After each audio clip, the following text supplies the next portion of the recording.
1 out of 17 black American males will be murdered each year, and most of them at the hands of another black male.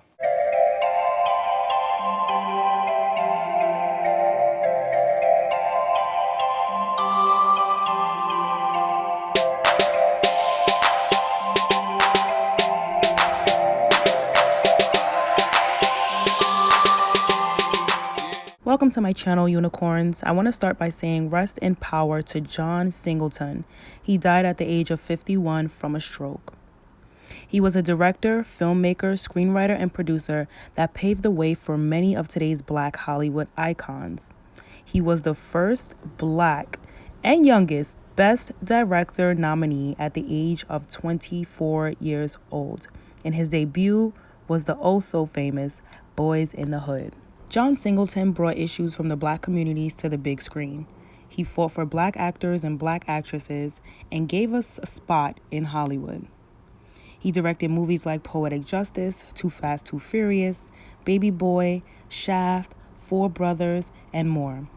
His work and his iconic identity will never be forgotten. I was very sad to see John Singleton had passed away. 51 is a very young age, guys. I know a lot of you guys that watch me are teenagers, but trust me, 51 is very young. It's really hard to see our black legends go. We try to hold on to them as much as we can, but we do have to understand that God has a plan for each and every one of us. I pray for his family and his children, and I just pray that the marathon continues.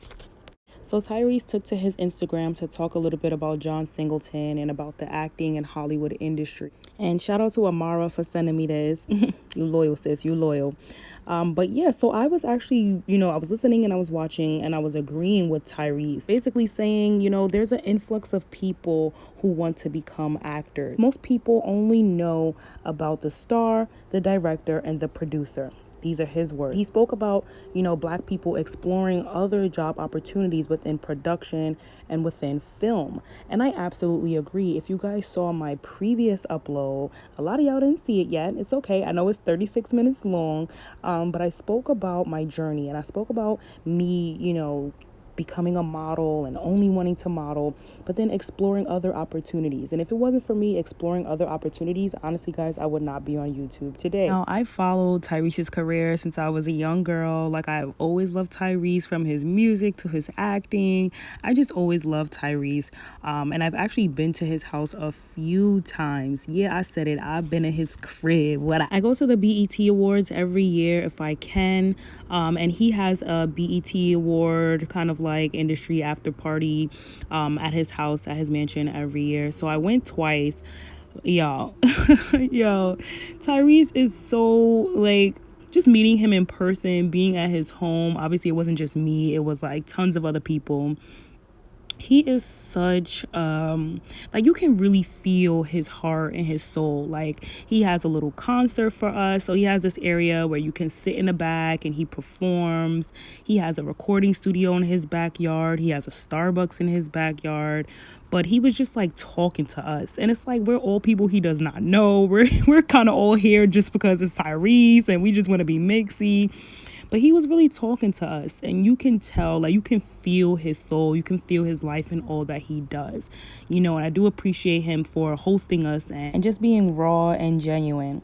Now, back to the Instagram video, I was rocking with him and I was agreeing with everything that he was saying up until we got here. Check this out.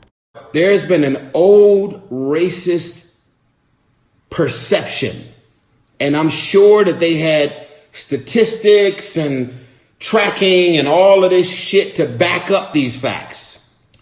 But this has been a perception that's been around for too many years, that movies with predominantly black cast will only do so well in the US, and they especially don't do shit internationally. Like, for real. So what they'll do is, in a real clever way, because the real ones know what the fuck is going on. And again, no one's bitter, no one's mad about it. We just speaking facts.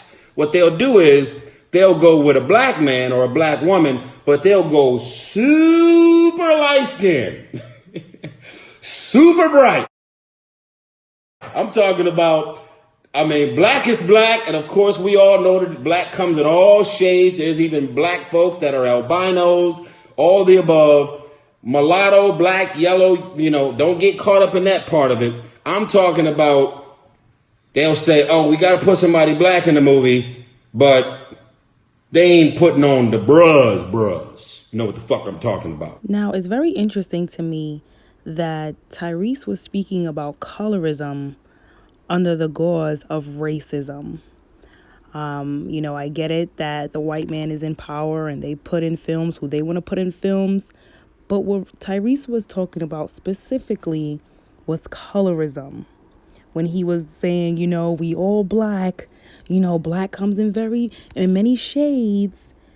But the bros, when he said the bros, he literally meant what I've been saying. The unambiguous black actors. And y'all like to get on me.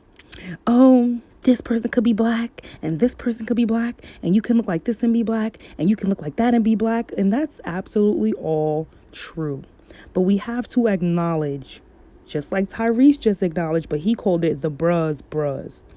There is an unambiguous, undeniable black phenotype. Okay, I'm not saying, because you have a smaller nose, that's not a black nose. Yes, black people, we come in all shades, all textures, all shapes.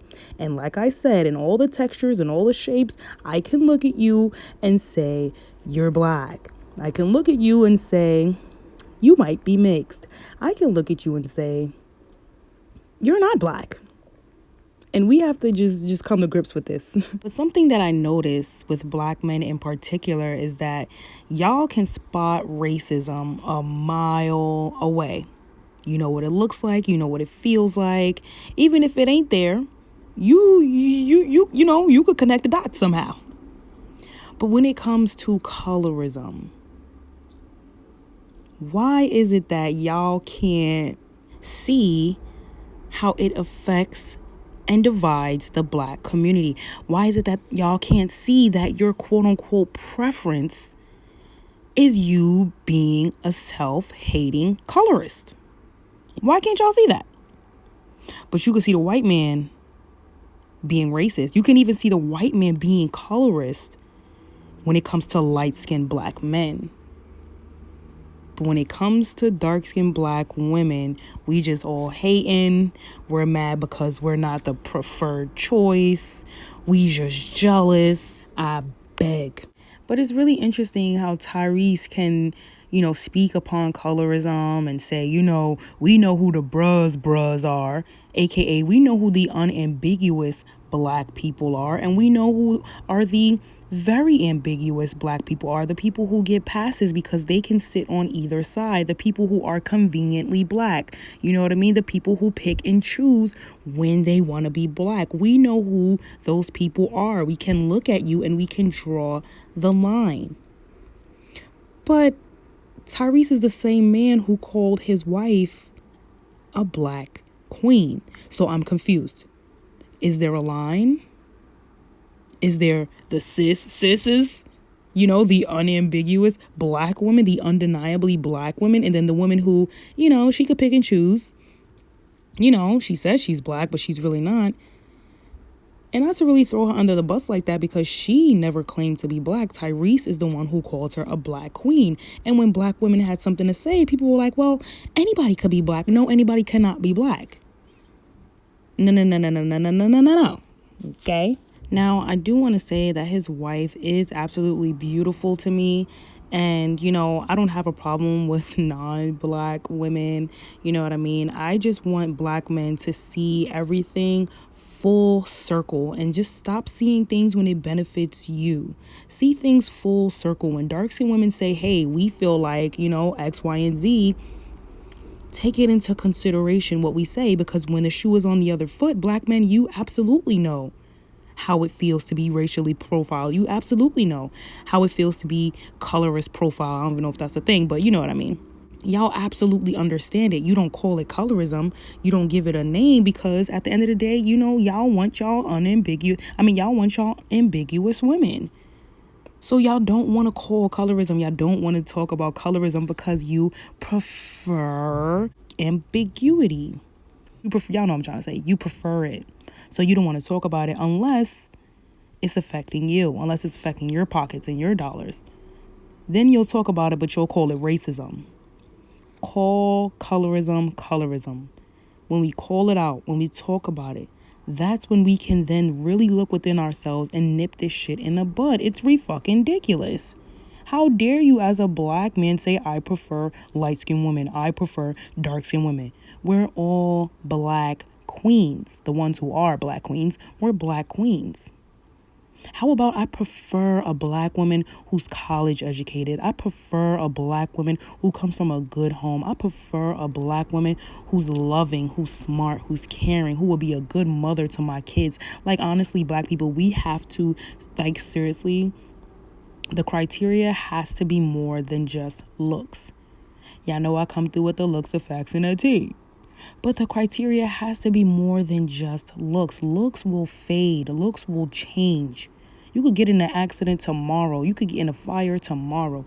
Looks will change. What is going on within this person that I prefer? That should be step one. So when you call your wife a black queen, you're participating in colorism and erasure. The very same thing that you are now on Instagram ranting about. It's the very same thing. You're saying that Hollywood doesn't put the bras, the unambiguous black men in roles, but you're doing the same thing when you then say your woman is a black queen, but she's Ecuadorian and Jamaican, but not a black Jamaican. She's a queen, she's your queen, but she's not a black queen. Period. Okay, yo, I am done. Make sure you guys thumbs up this video, subscribe, and I'll see you at the next one. Bye. The real ones know what the fuck is going on.